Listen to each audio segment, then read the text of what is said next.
Hi guys, my name is Amber, welcome back to my channel. Last week I did a video about YouTubers that I stopped watching, and I thought it would be fun to do a video about YouTubers I started watching within the last year or something. So I'm going to be looking at this quite a lot, which is on my lap, so sorry if I look down. And I'll just tell you the 10 YouTubers I started watching in the last year. So this list contains some big YouTubers, some smaller ones, and everything in between, basically. I'll start with some bigger YouTubers that some of you may know, because I think they've hit 1 million subscribers. Their names are Sam and Colby. They do a joint channel and they have their own separate channels. And they mainly do exploration videos. They explore bandos, abandoned places. And it's totally illegal, but it's very fun to watch. I wouldn't recommend anyone to go out and actually explore abandoned places because it can be quite dangerous, but I can't stop watching them basically. And it helps that they're both my age and quite good looking. So another big YouTuber that I do watch often is Sofia and I. I hope I said her name right. She does beauty videos, fashion videos, and most of the time she puts her own twist on it because she's quite known for making Franken makeups. So she puts all of her lip glosses or lipsticks in one container, she melts them together and makes one big Franken lipstick basically. It's very cool to watch and I really love her, and I have been watching her since her BuzzFeed days, and I'm really happy for her that her own channel, you know, obviously does very well. Now, in the last year I started making my own videos, and because of that I started watching a few other YouTubers who are very good at editing and make their own films. Because calling them videos seems a little understated, basically, they're really films.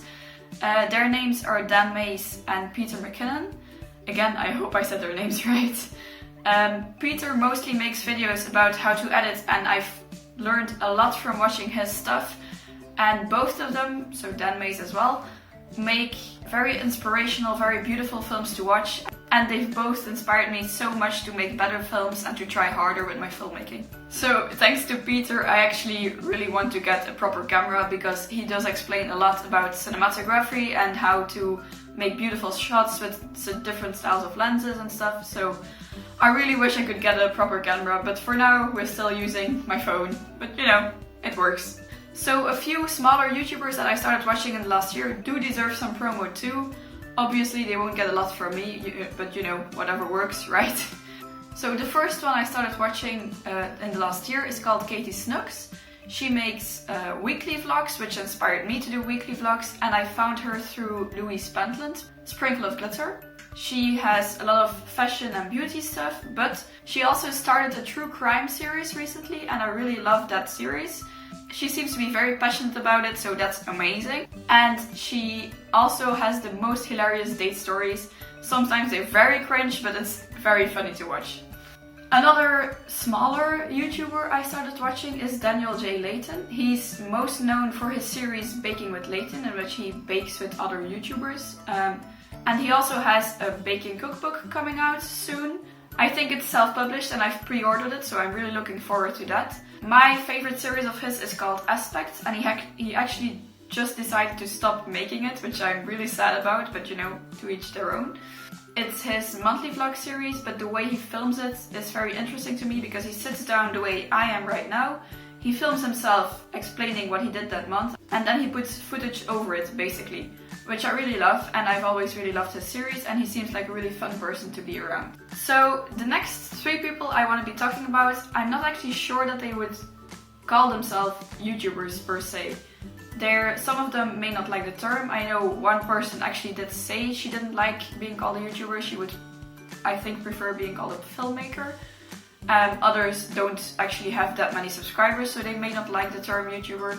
And then one person doesn't really talk about himself that often, so I have no idea. The fact about these people is they're all not that famous, and I love them for it, and all of their videos make me feel something in a way. The other people I mentioned do make me feel something as well, but these 3 people really stand out for me because I know I can always return to their videos to laugh or think about stuff or just really make me feel a lot, basically. So first up is Not Just Blonde. Her name is Susanna. She makes beautiful videos. I've really fallen in love with the way she edits her videos, and she sings amazingly as well. You may have seen her in one of Dodie's videos, who is the reason why I found Zana. She always made me feel like she's very honest on camera, like she's really just saying what she thinks, and that is the reason why I keep watching her videos. She's also very open with her audience, and whenever I comment, she will always reply. She actually directly influenced me to go take a spontaneous trip to London, so thank you for that, Susanna. And she just seems like an all-around amazing person, and she will be making less videos next year because she's going to uni apparently, so I wish her all the best with that. Secondly, Lanie Falls, Lanie. Her channel is the smallest channel on this list, and I found her obviously because we both watch Dan and Phil. These two idiots you may or may not know. They're quite small on YouTube, I've heard. She always makes me laugh.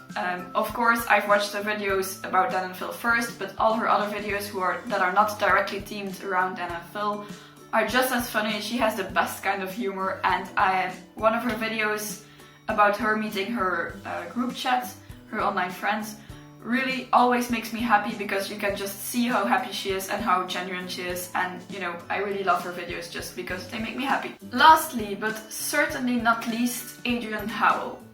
One of his videos got recommended to me when it had around 700 views. It turned out to be his first video on the platform ever, and I watched it, I really loved it, and I subscribed to his channel and I just left it at that. And about 3 days later his channel had like 10k subs on it, so obviously it just exploded. His videos are mainly about nature and sports, and he puts a monologue over it, which is always very inspiring, very soothing, and it always leaves me thinking about life and thinking about where I want to go with my own life. So they're very inspiring videos for me, personally. He does absolutely deserve how big his channel has gotten in such a short amount of time, because he is actually studying film. I saw that in his bio, and you can see it in the videos. They're beautifully edited. There's drone footage in them, there's normal footage in them.